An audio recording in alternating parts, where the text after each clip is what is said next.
Hey guys, welcome to today's Vehicle Visionary. Today we're going to take a look at the 2021 GMC Sierra 1500 AT4.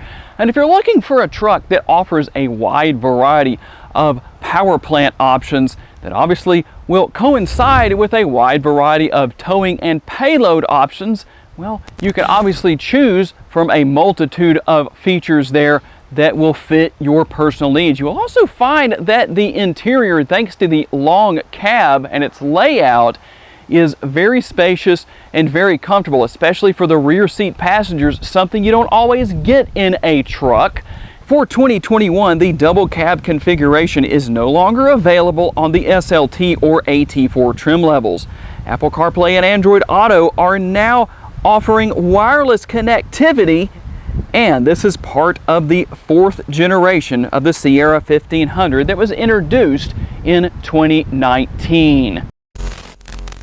Okay guys, let's take a look, and I apologize if it's a little windy. Hopefully the microphone is doing a good job of taking care of that. But the exterior color on this truck is satin steel metallic, and you have gray interior with Kalahari accents. Now that's what this is going to be right here. Take a quick look. Of course, those are going to be 20-inch wheels right there. You're going to find the 5.3 liter V8 under the hood. We'll take a look at that in just a little bit and talk about an advantage of that over the 6.2. Going to have LED headlights, LED fog lights. Do not turn those on, but they are there. And of course, one thing, you probably won't be able to see it as well here. It's a little bit bright today, but there are turn signal indicators built into these side view mirrors. They're not power folding. They're power mirrors, but not power folding, just so you know. But you can manually move those out of the way if you want to. And as we already saw here with the badging on the side of the fender, the 5.3 liter V8 under the hood here, it's actually going to save you some gas. Won't suck quite as much as that 6.2 that a lot of people say they want in these trucks. So let's talk a little bit about the numbers here. 355 horsepower, 383 pound-feet of torque, made into a 10-speed automatic transmission that is actually very smooth in its shifting characteristics, by the way. And how about gas mileage? 15 miles per gallon estimated city, 21 out on the highway, a combined total of 17 miles. Let's get that right, 17 miles combined. And according to GMC, for every 100 miles you drive with this truck, you should burn 5.9 gallons of gas.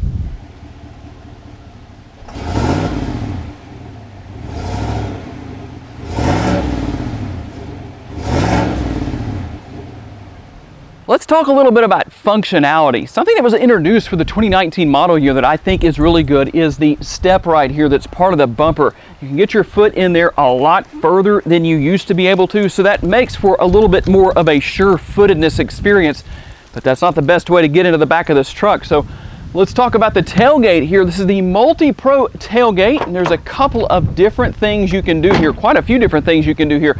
Number one, this is a multitasker right here. You can use this if you had a bottle of water, for example, that you wanted to set up there. Well, obviously that works well. You could use this as a picnic table, in fact, almost like the rear spoiler or rear wing of a supercar in a way. I'm not comparing those, by the way, for the correction Nazis out there who may be watching.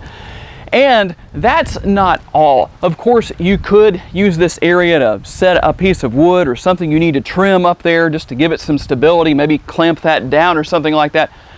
Another option right here is you can raise this area up right here, and it actually gives you a little bit of an extension for the bed itself. Something you could set against this that's inside the bed if you just need a little bit of extra room to make sure it stays in place and just gives you some additional space. But of course, that's not all there is here. Now let's do this a different way. We're going to open the tailgate. You do have your power tailgate right there. And I'm going to reach back under here if I can find the button, and we're going to do this one more time. We're going to open that back up again. And you have a step right here. Again, that's a multitasker because it's not just a step, it's also a seat if you want it to be. And depending on the options that this tailgate comes with, you can have speakers right here. So if you're a really serious tailgater, well, obviously that is a good option. And like I said, there was another option for getting in and out of the bed. You do have the handle right here that makes it so easy just to grab up and get right in. Super simple, super easy getting in and out. That is a quick tour of the Multi-Pro tailgate. One tip, if you have one of these, be very much aware when you open it like this if you have a trailer hitched down there. I believe there is supposed to be some kind of an extension you can buy to kind of get that out of the way. But believe me, you don't want to make that mistake because it will be a little bit on the pricey side to repair. And now that we've taken a good look at the bed of the truck and its features, here is the remote. Nothing out of the ordinary there, but just so you can see what you have, lock, unlock. You do have a remote start, and of course we can use the power tailgate option right there. And I will go ahead and throw the numbers on the screen as far as towing and payload options, even how much actual cargo space you have here. You do have the bed liner here. This is a spray-in bed liner, so that's going to be obviously a plus in all ways. And you have, it's going to be hard to see in this time of the day because it's so bright out here, but you do have the LED lights in there. The AT4 logo there in the center of the bed out there on the front. And like I said, you have a bunch of tie-down options here. Definitely not going to have any trouble keeping your cargo in place. And something else you'll find here on the exterior, going to be these buttons on the door handles right here. That's called passive entry. When you have the remote in your pocket or just in your possession, basically, you can use those to lock and or unlock the interior from the outside. But trust me when I say it's not a safety issue. I've had people ask about this in the past. Nobody can just walk up and do this unless they have possession of the remote. If the remote is in the vehicle, it's not going to work anyway. So people can't just come up in the middle of traffic and take your possession of your vehicle or break in or whatever. Now, something I like here are these floor mats. Let's see if I can do this one-handed. If I can get my hand under there, you can actually remove the carpeted area right here, and this works everywhere in the vehicle, in the rear seat and in the front. So if you live in an area where it snows a lot, or maybe you're just out in a dirty environment, mud or whatever the case may be, well, obviously you can remove those as needed. And just a quick look around the back seat here, and something that I like here, it's going to be right here. You can store, well, whatever you can fit in there. If we can keep that from closing, there actually are a lot of options. These little seat back pockets right here. And just to show the dual air conditioning vents, you've got connectivity here along with the 12-volt power outlet. Quite a bit of storage back here, including those rather large door bins on both doors. Of course, you're going to have what you would expect with the map pockets on the back of the seats. But overall, just a lot of space. And while I've got the seat a little bit far forward because I do tend to like to be closer to the steering wheel, just kind of my racing background, regardless of where the seat is set, there is a lot of room back here. Okay, let's take a look in through the passenger side door here. A little bit bigger door bin right here, a lot of space right there. You're gonna have power driver and passenger seat.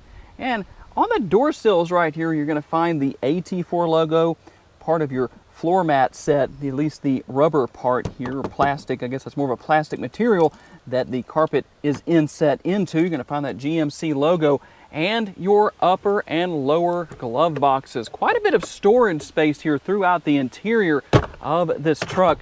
In fact, if I can get that down, space right here. And if you live in Shreveport, Louisiana, where there's a lot of crime, well, I'll show you something that's really good to put right there when we get to the driver's side. And just a quick look here at the driver's side door. You will notice that there are two settings right here for seat memory, so that's always a plus. And the controls here for a multitude of options here. All the lighting for the vehicle, including the exterior lighting for the bed light and all the exterior lights that you have. And your mode selector for your driving modes is right here. We'll run through exactly what those modes are shortly. And of course, you do have a fully adjustable steering wheel, tilt and telescopically adjustable. And as we take a quick look around the cabin, you may be saying, Tom, how much does this truck cost if I wanted to try and buy one? This particular truck on the sticker, $57,760. And real quick, there is the bottle test, just so you can see how a conventional size water bottle fits. Give you a look at the dash there. And of course, the infotainment screen You're going to have a lot of great features here. Like I said, you've got wireless capabilities for Apple CarPlay and Android Auto, and you can go in and take a look at your camera, see what's going on around your vehicle. That's going to be the same view you're going to have with the rear view camera, but obviously you don't have to be in reverse to do that. You can also control everything from right there. You got dual zone climate control and more connectivity down here, as you would expect, including the outlet right there. You got your household power outlet, another 12 volt. But one thing that you might say is missing here is the wireless charging. Normally when you have wireless charging, this is the area where that would be, and your phone tends to move around quite a bit in that area. But here is what I was talking about earlier. Watch this. My phone fits great right there, and look at that, it's charging. This is an aftermarket charger that the owner of this truck had installed. It actually plugs into a USB, or excuse me, a 12 volt that's inside the console right here. So that is a great option if that's something you want. Another option that he added was this tray right here, and just to kind of show a little bit of the space in there. You can fit whatever you want in there, including a multitude, probably a good 8 to 10 vehicle visionary t-shirts. There is no shortage of space in this truck, that's for sure.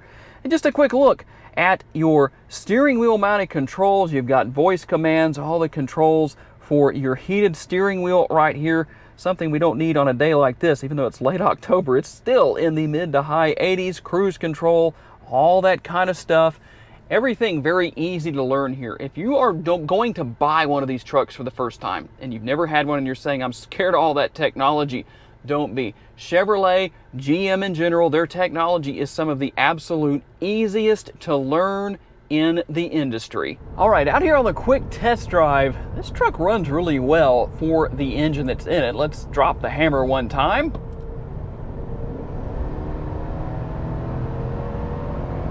Truck has absolutely no trouble getting down the road and getting up to speed.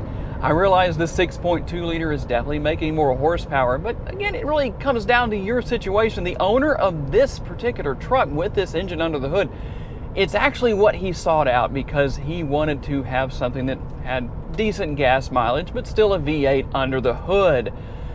And driving in sport mode here, I did show you the different driving modes that you can choose from earlier.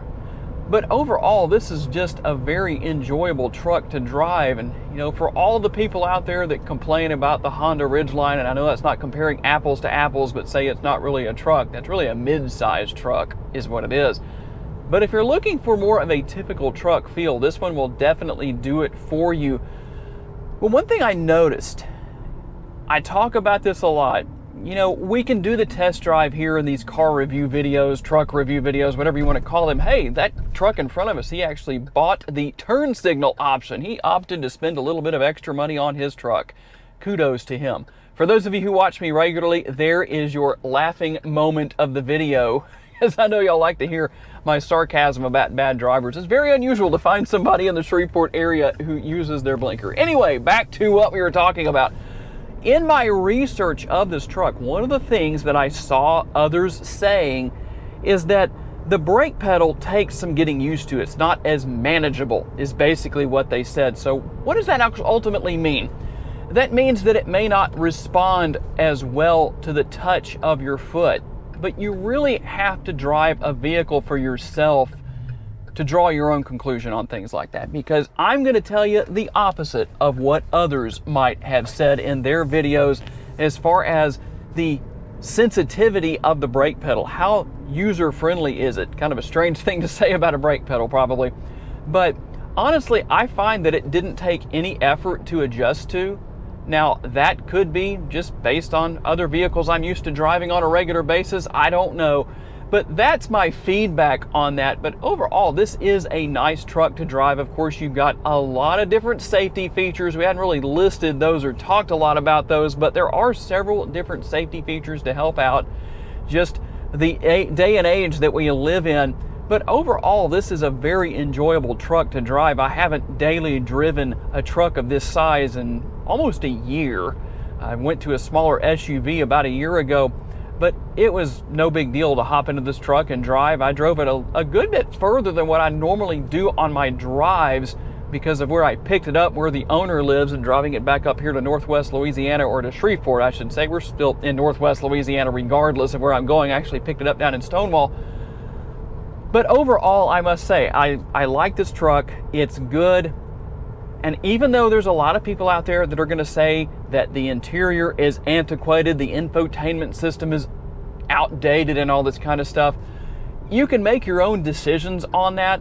But I will say this, I know I said it earlier, but one of the biggest advantages to this particular system is the fact that it's so easy to use and learn. If you've never had this kind of technology before, this is definitely a great starting place.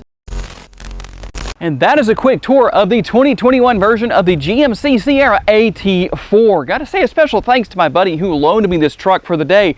And of course, all of you for being kind enough to take the time to watch and give me the opportunity to give you a vision for your next vehicle. If you enjoyed this video, make sure to check out another of the videos that's right over here in this area of the screen, and I'll see you there.